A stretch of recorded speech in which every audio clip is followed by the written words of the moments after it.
भारत माता की, सरयू मैया की, सरयू मैया की, पवन सुत हनुमान जी की, पवन सुत हनुमान की। नमः पार्वती पतिये हर हर।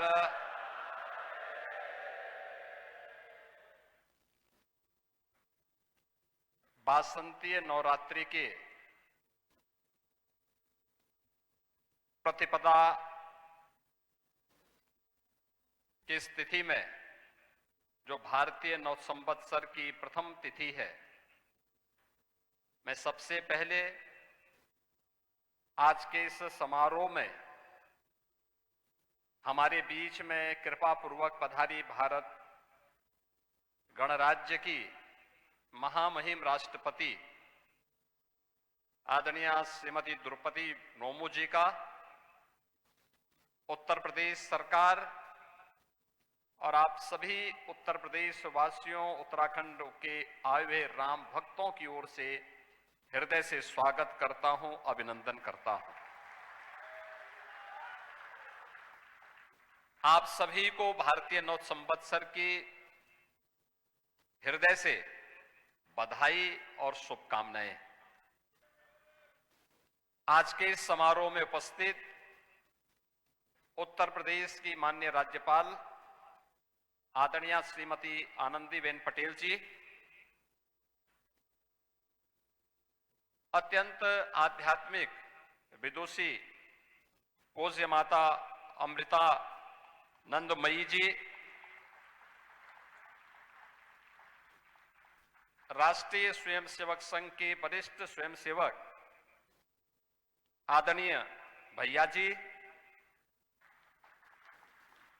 श्री राम जन्मभूमि तीर्थ क्षेत्र ट्रस्ट के कोषाध्यक्ष पूज्य स्वामी गोविंद देव गिरी जी,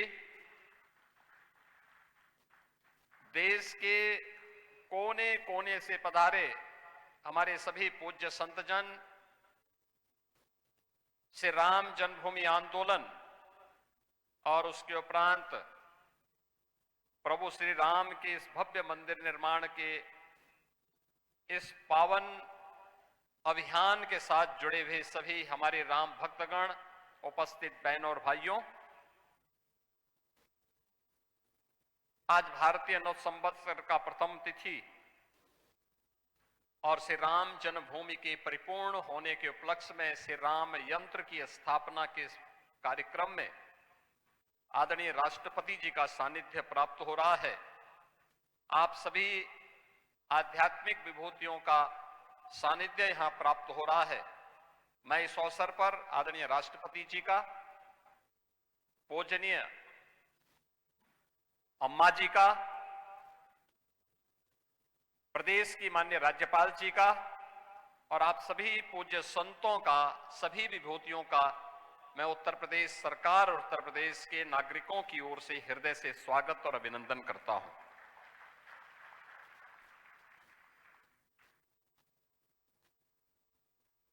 अब अयोध्या के बारे में ये बातें हम कह सकते हैं जिसके बारे में प्रभु ने स्वयं अपनी वाणी से कहा था कि अवधपुरी सम प्रिय नहीं सोवो, या प्रसंग जानहु को।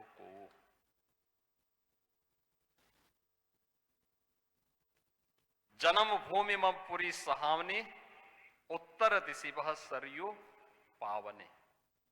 आप सोचो, सरयू मैया तभी से इस पवित्र अयोध्या धाम को पवित्र करते हुए अपने निर्मल जल से इस पूरे क्षेत्र को आलोकित करती है।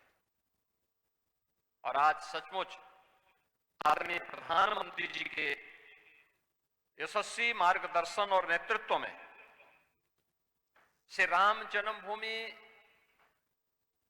मंदिर निर्माण के लिए भूमि पूजन का कार्यक्रम हो,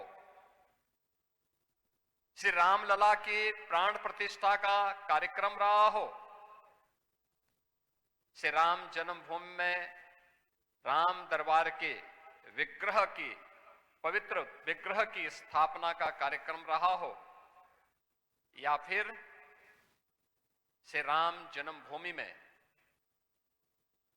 मंदिर निर्माण के कार्य के पूर्ण होने के उपलक्ष्य में ध्वजा आरोहण के कार्यक्रम और आज परिपूर्ण होने के उपलक्ष्य में श्री राम मंदिर में श्री राम यंत्र की स्थापना का एक कार्यक्रम हर सनातन धर्मावलंबी को और हर सच्चे भारतीय को यह आनंद से विभोर कर देता है।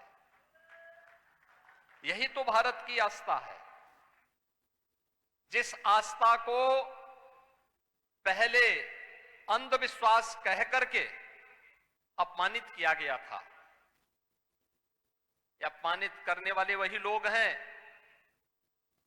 जो उत्तर प्रदेश या देश की सत्ता में रहते थे। अपनी सत्ता को बचाने के लिए वे नोएडा नहीं जाते थे। वह उनके लिए अंधविश्वास और रूढ़िवादी नहीं था,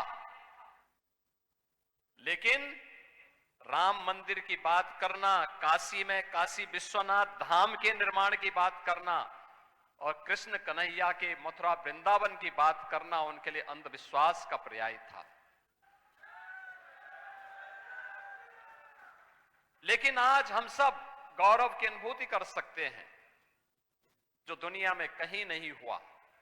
500 वर्षों के बाद जो आस्था 500 वर्षों तक निरंतर बनी रही, तमाम विप्लव को झेलती रही, संघर्षों पर संघर्ष का मुकाबला करती रही, लेकिन वह आस्था कभी रुकी नहीं, कभी डिगी नहीं, कभी झुकी नहीं। वह संघर्ष, वह सत्ता किसी की भी रही हो, वह सत्ता के खिलाफ वह संघर्ष जो इस आस्था को अपमानित करती थी, उसके खिलाफ इस संघर्ष निरंतर जारी रहा। और अंततः वह दिन आ रहा है जब अयोध्या, आज का ये अयोध्या इस रूप में हम सबके सामने है। अयोध्या में राम मंदिर के निर्माण के बारे में जो बात यहां पर अभी पूज्य गोविंद देवगिरी जी महाराज ने कहा, ये केवल राम जन्मभूमि पर प्रभु श्री राम का भव्य मंदिर ही नहीं है, ये भारत के राष्ट्र मंदिर का एक प्रतीक बन गया है और राम राज्य की आधारशिला भी है। आज आपको भारत के अंदर देखने को मिल रहा होगा, राम राज्य बैठे त्रिलोका, हर्षित भये गए सब लोका। शोका बैरु न कर काहू सन कोई, राम प्रताप विषमता होई।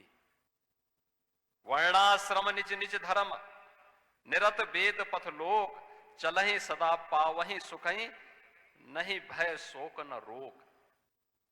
बहनों और भाइयों, दुनिया में वर्तमान में तमाम युद्ध चल रहे हैं, अव्यवस्था है, आर्थिक अराजकता है, भय है, दहशत है, और हम भारत में अयोध्या धाम में भय मुक्त होकर के हजारों की संख्या में राष्ट्रपति जी के अभिवादन के लिए श्री राम यंत्र की स्थापना के इस कार्यक्रम में सहभागी बनकर के राम राज्य की अनुभूति का एहसास कर रहे हैं।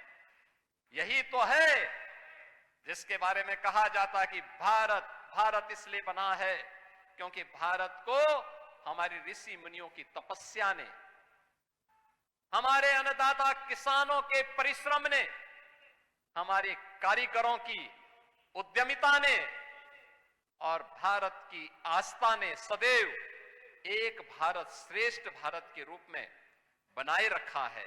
और आज श्री राम जन्मभूमि की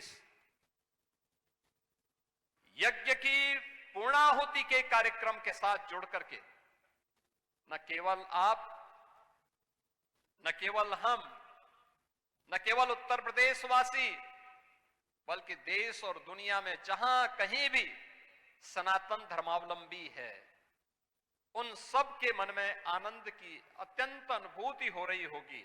हर व्यक्ति इच्छुक है, क्योंकि हम लोग तो यहाँ की व्यवस्था के साथ, ट्रस्ट के साथ और यहाँ के प्रशासन के साथ जब बराबर संवाद बनाते हैं, पूछते हैं, निरंतर व्यवस्था के बारे में पूछते हैं। आपने देखा होगा उत्तर प्रदेश के अंदर गत वर्ष 2025 में 156 करोड़ श्रद्धालु और पर्यटक उत्तर प्रदेश के आध्यात्मिक और धार्मिक स्थलों की यात्रा करने के लिए आया है। 156 करोड़। दुनिया के अंदर 156 करोड़ श्रद्धालु, दुनिया के अंदर इतनी आबादी किसी देश के पास नहीं है जितने हमारे यहां उत्तर प्रदेश में से राम जन्मभूमि में, काशी विश्वनाथ धाम में, प्रयागराज महाकुंभ में, मथुरा वृंदावन में दर्शन करने के लिए लोग आए हैं। बहनों और भाइयों, ये नया भारत है और ये बदलता हुआ भारत भी है। अब वर्तमान पीढ़ी जिसके बारे में लोग कहते थे कि ये दिग्भ्रमित है, लेकिन वो दिग्भ्रमित नहीं है, वो सही दिशा में जा रहा है। नया वर्ष मनाता है तो मंदिरों में जाता है, किसी ऐसे टूरिस्ट डेस्टिनेशन में नहीं जाता जहां पर सनातनता के विरोध में कोई कार्य हो रहा हो। आज वो जाता है तो मंदिरों में जाता है, परिवार के साथ जाता है, और यही उसके संस्कार हैं। यहां पर अभी पूजनीय अम्मा जी ने जो बात यहां पर कही है, वह अक्सर सह आज नए भारत में देखने को मिल रही है। मैं इस अवसर पर आदरणीय राष्ट्रपति जी का, पूजनीय माता जी का, आदरणीय राज्यपाल महोदय का और आदरणीय भैया जी का, आप सभी पूज्य संतों का, सभी राम भक्तों का और राम मंदिर निर्माण के इस यज्ञ में जिन भी कारीगरों ने, जिन भी श्रमिकों ने अपना अपना योगदान किया है, उन सब का मैं एक बार फिर से हृदय से अभिनंदन करता हूं। उन सबको मैं हृदय से कोटि कोटि नमन करता हूं। इस पूरे आंदोलन के दौरान जिन पूज्य संतों ने, जिन राम भक्तों ने अपने आप को बलिदान किया, अपनी आहुति दी, श्रद्धेय अशोक सिंघल जी जिनके नेतृत्व में ये पूरा आंदोलन एकजुट होकर के सम विषम परिस्थितियों का सामना करता रहा, इन सब की स्मृतियों को भी नमन करते हुए अपनी वाणी को यहीं पे विराम देता हूं। जय जय श्री राम।